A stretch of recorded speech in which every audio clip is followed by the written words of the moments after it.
Aussi géant et beau, musclé.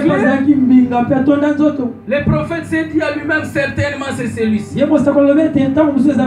Mais l'Esprit de Dieu l'a révélé disant non, ce n'est pas lui. Ne tiens pas aussi compte de sa jeunesse. Ne tiens pas compte de sa grandeur. Moi je l'ai déjà rejeté devant moi depuis longtemps. L'homme regarde ce qui frappe à ses yeux. Mais Dieu regarde le cœur de l'homme.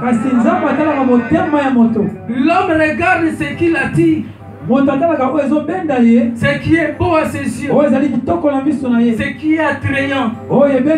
Mais Dieu regarde la sémence qui est dans l'homme.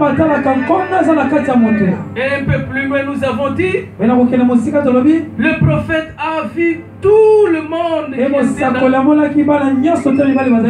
et parmi tous ces enfants, Dieu n'avait choisi personne. Après le prophète a demandé au père Isaïe, est-ce qu'il n'y a pas encore un autre fils? Et il a dit, non, il y a encore un cadet qui est là au champ. Il est là en train de paître les animaux. Alors le prophète Samuel a dit, va le chercher. On est allé chercher David, qui était un petit enfant de rien. Et quand le petit enfant est arrivé, la Bible déclare que l'Esprit de Dieu a révélé le prophète en disant certainement c'est lui le roi d'Israël. L'Esprit d'Élohim a dit c'est celui-ci le roi. Alléluia. Amen. L'homme a ses critères auxquels il se base pour faire son choix. Et Dieu aussi a ses critères. Le choix de Dieu est différent du choix de l'homme. L'homme se base à ses yeux. Or, laisse-moi vous dire une chose. Les yeux, si Dieu a créé les yeux, c'est juste pour voir la splendeur. C'est pour voir la gloire, pour voir les créatures, l'écosystème.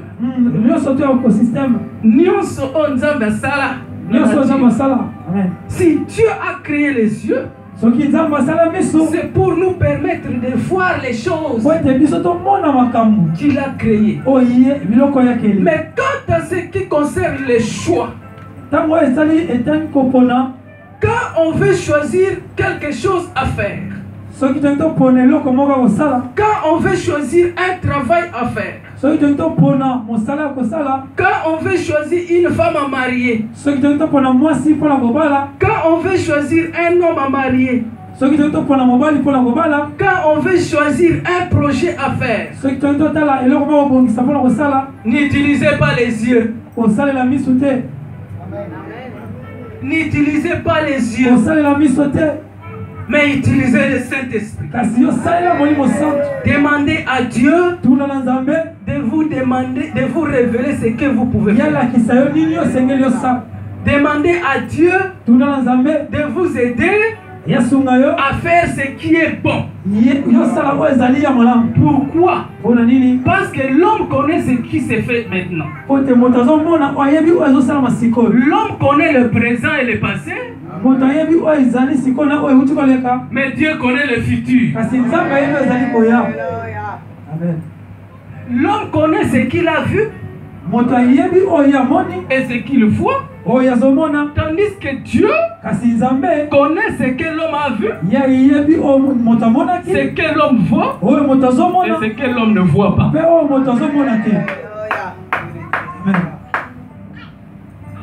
Gloire au Seigneur. Nous avons parlé beaucoup de choses. Malheureusement, vous n'étiez pas là. C'est pourquoi je vous exhorte d'être chaque fois présent pendant la semaine. Parce que cela permet aux prédicateurs de bien parler de la part du Seigneur. Et s'il faut reprendre le tout, nous n'aurons pas le temps de continuer aujourd'hui. Et nous avons aussi dit ceci. David était un petit enfant. Mais son père l'avait envoyé en forêt pour aller perdre les animaux. Au lieu d'envoyer les aînés, mais il a envoyé un enfant. C'était un message pour dire que ce papa était injuste. Ce n'était pas un bon père de famille. David était un enfant négligé dans leur famille. Parce qu'en Israël, selon la loi d'Israël, l'enfant qu'on envoyait en forêt loin, c'était l'aîné. Mais ce papa-là a préféré envoyer un petit enfant. C'était une négligence, une humiliation.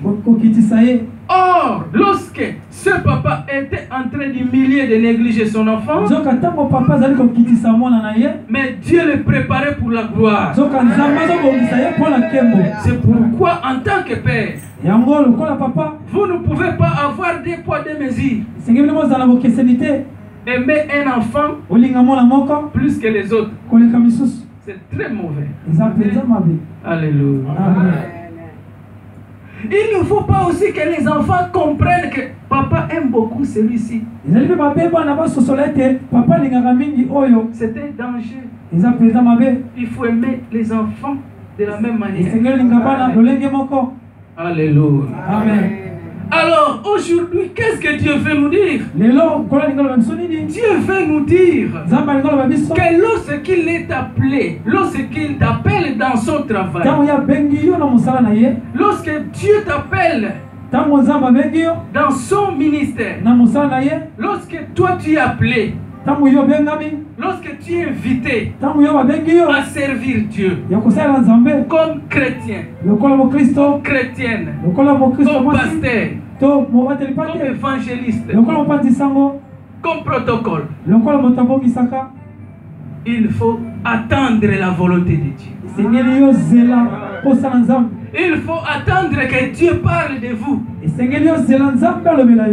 faut attendre le temps de Dieu. Il faut chercher que Dieu puisse parler à votre place. Aujourd'hui, il y a beaucoup de gens qui veulent parler à la place de Dieu. Mais Dieu aujourd'hui veut nous dire que le chrétien doit savoir chercher à ce que Dieu parle. Attendez que Dieu vous parle. Alléluia. C'est pourquoi nous voyons l'histoire qui s'est faite encore au commencement du monde. Dans le livre de Genèse, je pense que tout le monde a déjà lu ce verset. Ici, la Bible déclare: Dieu a créé au commencement Adam et Ève.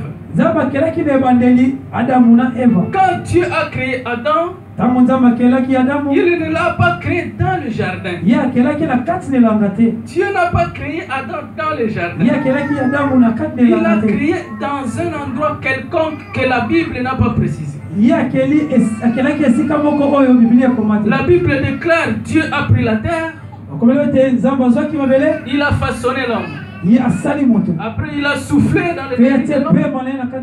L'homme est devenu un être vivant. Après avoir créé l'homme, Dieu a préparé un jardin. Et il a pris l'homme qu'il a créé. Il est allé le mettre dans ce jardin. Alléluia. Amen. Est-ce que quelqu'un me suit? Après avoir créé tout, Dieu a créé l'homme pour le mettre comme superviseur de toute la création. afin que cet homme-là soit le surveillant ou le responsable de toutes les créatures. Après l'avoir créé, il est allé le mettre dans le jardin qu'il a préparé.